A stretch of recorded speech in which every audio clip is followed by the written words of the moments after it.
¿Le tengo que tener miedo? Pero ¿por qué miedo, señor John? Si yo no. Porque No, usted no. es uno de los mayores asesinos en serie de la historia. Yo cometí una serie de conductas que infringen las normas penales y las morales. Soy un ser humano, igual a cualquier otro, con unas fallas, pues, pero no que yo sea peligroso. No, en este momento no me considero.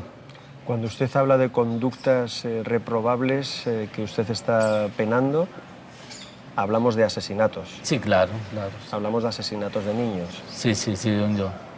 ¿Cuándo saldrá de prisión? No, todavía se demora, por lo menos unos 8 años. 8. 8, si acaso. ¿Qué edad tiene usted? Yo tengo 60 años. O sea que con 68, 70 años podría estar de nuevo en la calle.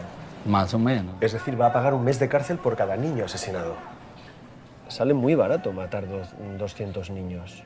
Y yo estoy de acuerdo con lo que usted dice. Para lo que yo hice, muy poco. Usted antes de cometer asesinatos de niño había cometido numerosas violaciones de niños. ¿Es eso cierto? Sí, sí, eso es verdad. Bastante. Y antes de yo matar, cometí muchas violaciones, es verdad. Eso ya lo confesé en la fiscalía. Hay nombres que con solo escucharlos provocan escalofríos, y hoy vamos a profundizar en una de las personalidades más oscuras jamás conocidas. En este episodio exploraremos la vida y los crímenes de uno de los asesinos en serie más infames de la historia moderna, Luis Alfredo Garavito, también conocido como la Bestia o el Monstruo de Génova. Entre la década de los 90 y principios de los 2000, Garavito aterrorizó a Colombia, dejando a su paso una estela de horror y tragedia. Con unas 190 víctimas confirmadas, sus crímenes no solo sacudieron a una nación, sino que también revelaron fallos profundos en los sistemas de protección y justicia. ¿Pero qué llevó a este hombre a cometer actos tan atroces? ¿Cómo logró evadir a las autoridades durante tanto tiempo? Y, lo más importante, ¿qué podemos aprender de su historia para evitar que algo así vuelva a ocurrir? Acompáñame en este viaje y trataremos de dar respuesta a algunas de estas cuestiones. En esta ocasión vamos a empezar la historia por el final, puesto que el temible Garavito fue noticia hace escasos meses. Y es que el monstruo murió a causa de un cáncer ocular el 12 de octubre de 2023 a los 66 años, lo que provocó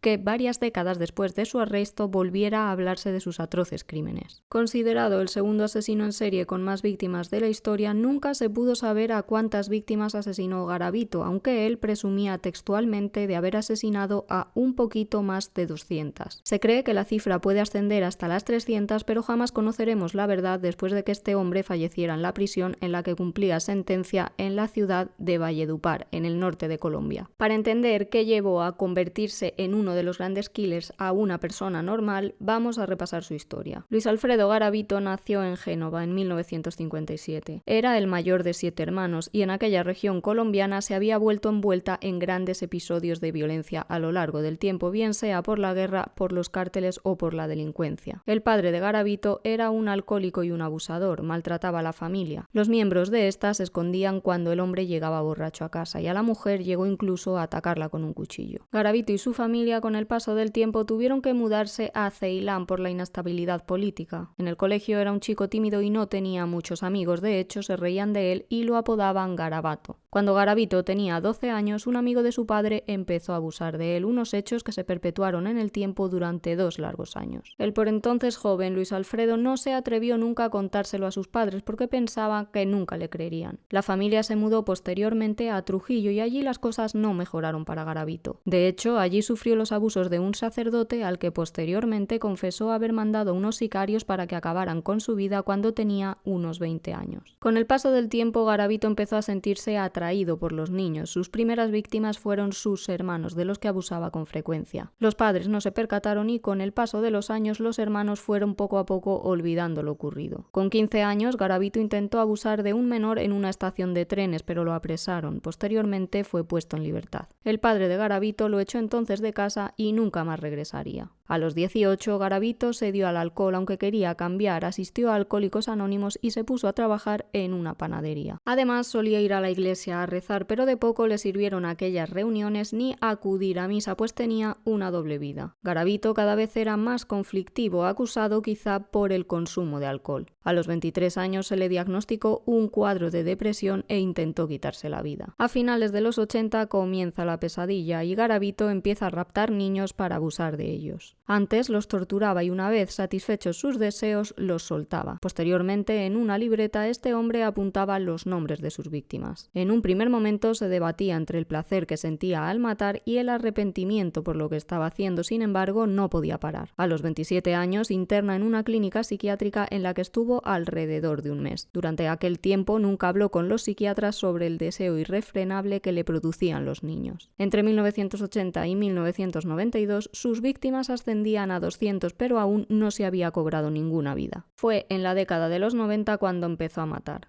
En 1992, en Jamundí, estaba en un parque cuando vio a un niño jugando cerca. Se le acercó y le ofreció dinero para que le acompañara. En un lugar apartado, acabó con su vida a puñaladas tras abusar de él. ¿Y por qué lo mató si hasta entonces no lo había hecho? Este asesino, una vez detenido, confesó que se acordó de los abusos de los que él mismo había sido víctima y fue entonces cuando, fruto de la ira, acabó con el pequeño. Garavito buscaba a sus víctimas en mercados o en plazas, les ofrecía dinero o un trabajo y a partir de ahí les engañaba para que fueran a un lugar apartado. En ese momento los amenazaba, los ataba, abusaba de ellos, los torturaba y posteriormente los asesinaba. Fumaba y bebía de forma compulsiva mientras realizaba estos atroces crímenes y a medida que iba matando se volvía cada vez más violento. Mientras sumaba víctimas a su lista, Garavito decidió hacer rituales satánicos. Él mismo explicó que ofrecía los cuerpos al maligno con el fin de obtener dinero. Se compró una ouija para que el contacto fuera incluso más fácil, dejó a un lado el cristianismo y se cambió al satanismo. Los niños no dejaban de desaparecer y en el 1994 el pánico crecía por las desapariciones en Génova, Pereira y las zonas aledañas. Los restos empezaron entonces a aparecer. Las primeras investigaciones, sin embargo, no dieron demasiados resultados. De hecho, en un primer momento la policía no supo que los casos estaban relacionados con la misma persona. En 1998, en Pereira aparecieron 13 cadáveres de menores en un solo sitio y ahí comenzaron a pensar que estaban ante un peligroso asesino en serie. En Villa Marsella, unos días después, aparecieron 13 cuerpos más. A estas alturas, Colombia estaba ya en shock. Muchos de los cuerpos eran simplemente huesos, pues había pasado mucho tiempo desde que perdieron la vida. En un principio se pensó en rituales satánicos o venganzas entre sicarios adolescentes, sin embargo no les cuadraba, pues había niños muy pequeños. Se pensó también en una red de tráfico de órganos, pero no tenía sentido el nivel de violencia que presentaban algunos de los cuerpos. En 1998 los investigadores empezaron a atar cabos, vieron que los asesinatos se repetían con demasiada asiduidad. Hasta un centenar de niños y adolescentes empezaron a aparecer. A los investigadores les chocaba que todos ellos fueran sometidos por el mismo asesino, pero empezaron a pensar en la figura de un asesino en serie. Pidieron entonces manuales al FBI ante la posibilidad de que todos los asesinatos los hubiera cometido una sola persona. En todas las escenas de los crímenes, la policía halló cajetillas de tabaco y botellas de brandy. Una funcionaria de Armenia comentó a los investigadores que 3 años antes se había emitido una orden de arresto contra Garavito por el asesinato de un menor. La policía entonces no tenía pruebas de su culpabilidad, pero su nombre estaba en la larga lista de hasta 1000 sospechosos que podían ser el asesino de niños que estaban buscando. En 1999, en Palmira, Garavito se quedó dormido en unos matorrales tras quitarle la vida a una de sus víctimas. Se durmió con el cigarro encendido, lo que provocó un incendio. Aunque sobrevivió, sufrió múltiples quemaduras y aquellos hechos fueron clave para que terminara detenido. Cuando la policía fue a investigar, encontraron allí el cuerpo de un niño y hallaron, como siempre, tabaco y una botella de brandy. Encontraron también unos zapatos y unas gafas. Pensaron que la persona huyó corriendo, de ahí que dejara esas pertenencias atrás. Los investigadores empezaron a analizar esos objetos y en los zapatos descubrieron que uno de ellos estaba inusualmente desgastado por el talón, lo que indicaba que la persona cojeaba. Los especialistas determinaron que el sujeto mediría entre 1,63 y 1,67. Garavito se había hecho unos años atrás una fractura que le produjo efectivamente una cojera. En cuanto a las gafas, encuentran una afección que se agrava con los años y determinan que la persona en cuestión tendría entre 40 y 45 años. La policía busca entonces en los informes archivos de pedófilos registrados en Colombia en la última década. Eran en total más de 5.200. Después fueron descartando los casos relativos a niñas y se les quedaron unos 1.600. Eliminaron después a los menores de 42 años y ahí se les quedaron unos 95. De esos, 45 medían entre 1,63 y 1,67. Para terminar, compararon los lugares de los ataques y los sitios en los que se hallaron los cuerpos. Así se quedaron solo con 25 nombres, entre ellos el de Garavito. En 1996, un investigador descubre que tras uno de sus asaltos, Garavito fue detenido pero puesto en libertad por la falta de pruebas. Piensa entonces en él. Pero el 16 de diciembre de 1998, la comisaría de Pereira dice haber arrestado al sospechoso, Pedro Pablo Ramírez García. Este hombre tenía antecedentes por abusos a menores desde 1980, cojeaba y medía 1,65 m. Vendía miel en las calles de Pereira y un menor además le reconoció diciendo que había abusado de él, por lo que fue a la cárcel. Finalmente terminó declarándose culpable. Pero algunos investigadores tenían ciertas dudas. Creían que había sido un error de la justicia y el detective Durán decidió seguirle la pista a Garavito para dar con la casa de una de sus hermanas. Este le dijo que le visitó hace unos días y que le había dejado una bolsa que no podía tocar. En ella aparecieron recortes de las noticias relativas a los cuerpos encontrados. Hallaron también billetes con destino a diferentes ciudades en las que se habían producido también muertes de niños. El 22 de abril de 1999, en Villavicencio, la policía recibe la llamada de una persona en un almacén. Un niño llegó hasta allí y dijo que un hombre había intentado abusar de él. Contó que le engañó, lo llevó hasta un lugar apartado y que intentó propasarse. Por suerte, una persona que estaba tumbada cerca lo vio y empezó a tirarle piedras para que se fuera. Ese hombre le siguió, pero el chico con suerte pudo esquivarlo. A las 9 de la noche, ese mismo día, vieron a un hombre que cojeaba. El chico lo reconoció como el hombre que había intentado abusar de él.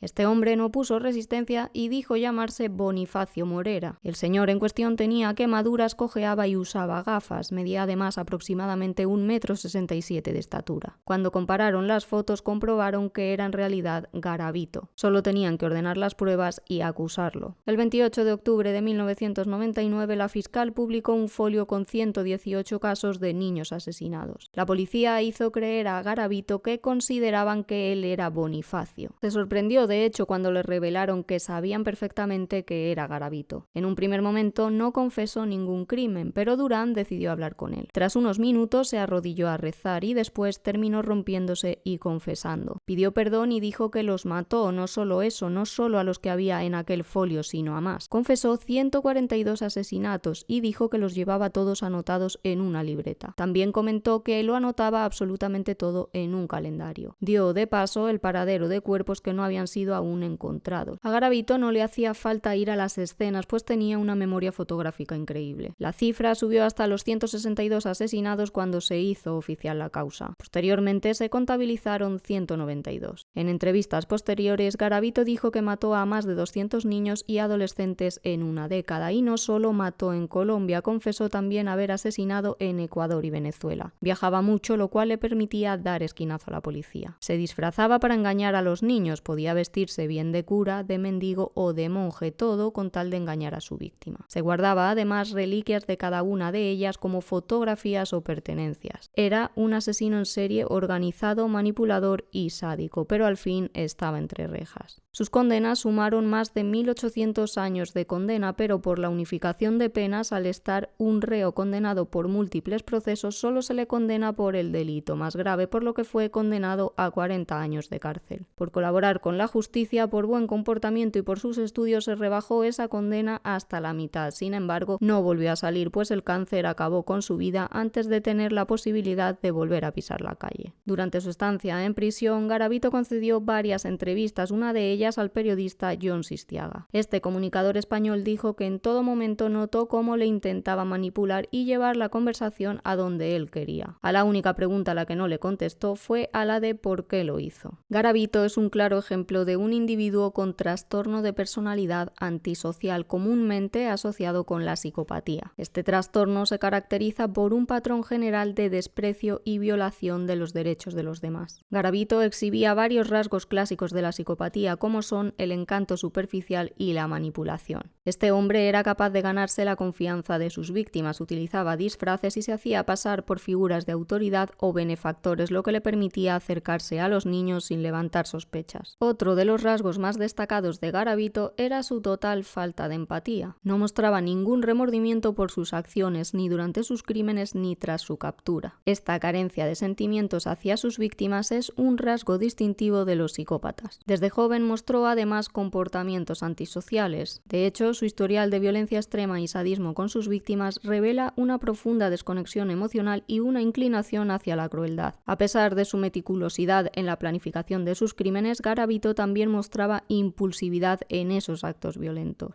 Su incapacidad para mantener una vida estable y su constante huida de las autoridades reflejan una marcada irresponsabilidad y falta de control. Su caso expuso severas deficiencias en el sistema judicial y de seguridad en Colombia. La capacidad de Garavito para evadir a las autoridades durante tanto tiempo mostró la necesidad urgente de reformas en la aplicación de la ley y en los sistemas de protección infantil. La captura y condena de este hombre llevaron a un examen profundo de las políticas de seguridad y justicia, impulsando cambios significativos en estos ámbitos. Desde un punto de vista psicológico, el caso de Garavito ha sido objeto de numerosos estudios y análisis. Los expertos en criminología y psicología criminal han utilizado su perfil para comprender mejor los factores que contribuyen al desarrollo de comportamientos psicopáticos y violentos. En definitiva, Luis Alfredo Garavito es un ejemplo extremo de psicopatía y maldad humana. Su falta de empatía, su capacidad para manipular y su inclinación hacia la violencia extrema lo convierten en uno de los asesinos en series más infames de la historia. Todo un embaucador que causó el terror en Sudamérica y que acabó con la vida de unos 200 niños y adolescentes, según él, aunque las autoridades sospechan que la cifra pudo ser bastante más elevada. ¿Quién sabe cuántas víctimas tuvo a sus espaldas este asesino en serie, cuya historia es más perturbadora que el guión de cualquier thriller que se precie?